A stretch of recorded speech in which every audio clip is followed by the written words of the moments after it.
Now I got cheddar, so it's all about the Benjis, baby. I'm in the presidential, getting Lewinsky, baby. Ladies, my room got spinning bed in it, and my watch look like it got lemon heads in it. I smoke pot like Snoop in them, pockets fat like Bruce in them, fat man scooping them. All my shooters, I keep losing them. They either in the box or cell block, prosecution accusing them. Man, my dog's off the chain, we popping the leash. The four pop like pork chops when they dropping the grease. I ate French fries in France when shopping in Greece, and I could spend like 10 grand just copping some sneaks. I could see through you like factory tent. I could snap, get the Mac in the trench, or spaz, grab the mask, get suited up, point the AR at your car, then shoot it up. I've been hot from the start, and I ain't just a battle rapper. Hotel on the top of the charts. I'm Dylan Wake, got real estate and go shopping for art. And dog got cocked and sparked. Barry Adrian Reese, born July 7th, 1982. If you're looking for representation of what hip-hop and more specifically rap music is, look no further than Cassidy. Besides his initials to his name spelling out the exact ingredient rap music is made of and was once the most praised attribute to have as an MC, his entire soul, image, character, and story embodies the style of music many of us grew to love. Before writing this feature, I thought to myself about what I remember and felt about Cassidy growing up around the same era as he did.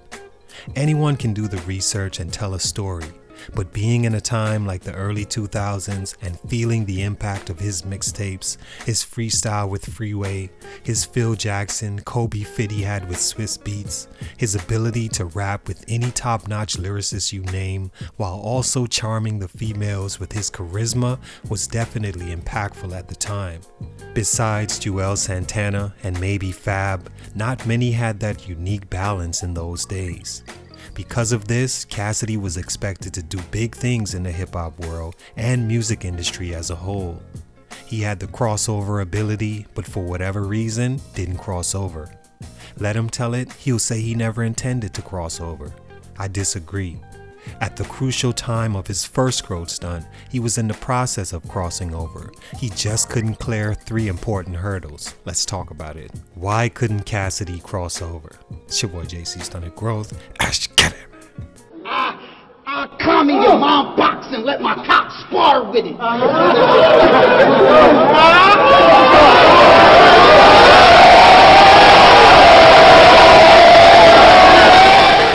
Cassidy, as we'll refer to him from this point on, is from Philadelphia, Pennsylvania. He created his buzz at the young age of 15, rapping and battling in the streets of Philly, to which it seemed his name was synonymous to being undefeated in those arenas.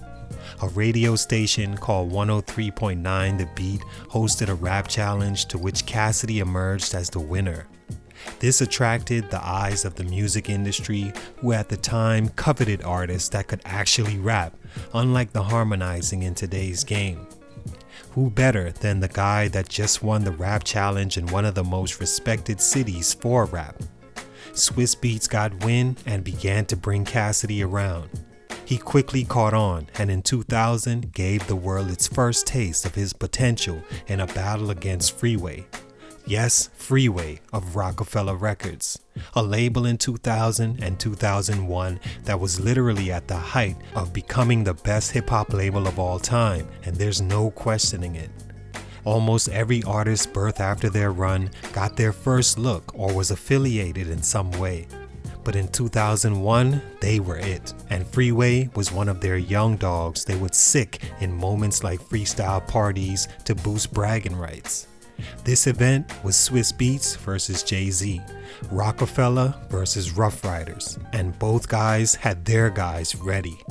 The night was epic and etched itself in stone, even if Freeway indirectly gave Cassidy the win by screaming the now classic phrase, "Put a beat on." Put a beat on. Straight raw, man. You can't put a beat on? Straight raw. Put a beat on. I want to spit over a track. Stunt number 1, murder was the case. You know what I mean? I gave them some guns, and that's how I caught the case, really. You know what I'm saying? And then the situation went wrong. The dudes that was where they are is the ones that got me locked up. They said I was the shooter. Cassidy walked away from that battle with the street victory, the respect of some of the top MCs in the game, and the feeling he gave Swiss that he was his guy, and not only did he have to officially sign him, but push him like no other. In 2002, Cassidy signed with Swiss Beats' Full Surface imprint and began working on his first single, which would include one of the biggest artists of all time period, R. Kelly. The record they produced was called Hotel, which became a top 10 Billboard charting song and reached number 2 on the rap charts. He'd parlay that buzz and release his first studio project called Split Personality in 2004. It sold over 100,000 in its first week, number 1 on the charts, and eventually went gold. Cassidy had now found himself dead in the center of the music industry with his crossover hit Hotel, superstar producer backing him, and a number 1 album on his first attempt. He was young enough and skilled enough to garner interest from both older and younger crowds. He dropped his second album the following year in March 2005 called I'm a Hustler, which also went number 1, solidifying Cassidy in the music and hip-hop industry as next up and probably the best of them. Back-to-back number 1s, already seasoned in rap beef, the hottest producer and one of the hottest labels, at this point he shouldn't have missed. But it was at this point, his first growth stunt almost cost him his career and, more importantly, his freedom. On April 15, 2005, a man was shot dead after an argument, and prosecutors alleged that Cassidy was the main suspect or an accessory. On June 9th, a warrant was issued for his arrest and he turned himself in on June 18th. This tardiness may be the reason his bail was denied. He'd fight the case for 7 months behind bars, ironically, where he finally beat it, receiving a lesser involuntary manslaughter charge and sentenced to 11 to 23 months time credited for 7 months. He was released in March of 2006. In the span he'd been gone, young rappers like Lil Wayne, Joel Santana, T.I., Lupe Fiasco were all starting to make a move on that younger audience, and older artists like Common, Kanye West, Beanie Siegel, and more were all bubbling at the time, and Cassidy's name began to fade. It doesn't take long for that to happen in this game, and being locked up, not able to do anything at the height of his success, stunted his growth for the first time. Luckily, he wasn't completely hurt. Stunt number 2, the crash. I broke the glass, banged my head all up. I went right into a coma. So I don't really remember the whole situation. It's titled that way because it's also synonymous to and one of the first things to show up when Cassidy's name is searched. It was that life-threatening and that career-altering for Cass. Coming off of 2 number 1 albums and essentially beating a murder charge that took away some of his steam, Cassidy had another shot at becoming what he was supposed to with the fire he started with. But on October 2006, months after his release from prison, he was involved in a car accident that left him in a coma, scarred his brain, and would take more time away from him focusing on building on his success, and also take away some of his capabilities in an important time. Some argue that he got those back, but when he did, the music industry had moved on to less scarred artists that were making waves and, most importantly, available. He was left with the broken bones, a fractured skull, and brain damage, leading to memory loss for the foreseeable future. Time Cassidy didn't have to waste. He was still able to drop his 3rd studio album after the accident, but fans received it as songs he already made prior, a chance to capitalize off his misfortunes, and more than 2 years after his 2nd album had released. It didn't do nearly the numbers his 1st and 2nd albums did, and didn't give him the time he needed to capitalize off beating a murder charge, which leads to album interest and sales. Instead, his time was being spent healing, only to return, probably not 100%, to fans' disliking of his new sound, look, and skills. Stunt number 3, inability to evolve. The final stunt in Cassidy's growth was his inability to evolve from what he started as and cross over to a more mainstream, sellable artist, especially with the hip-hop sound changing. Besides taking more time and not releasing a fourth album until 3 years later, when he did release his new project Cash, fans didn't feel like his sound got any better and that the rapper, for whatever reason, wasn't getting any better either. Yes, he was dealing with a brain injury. Yes, he had spent time away fighting charges and doing prison time, but fans wasn't using that as a crutch.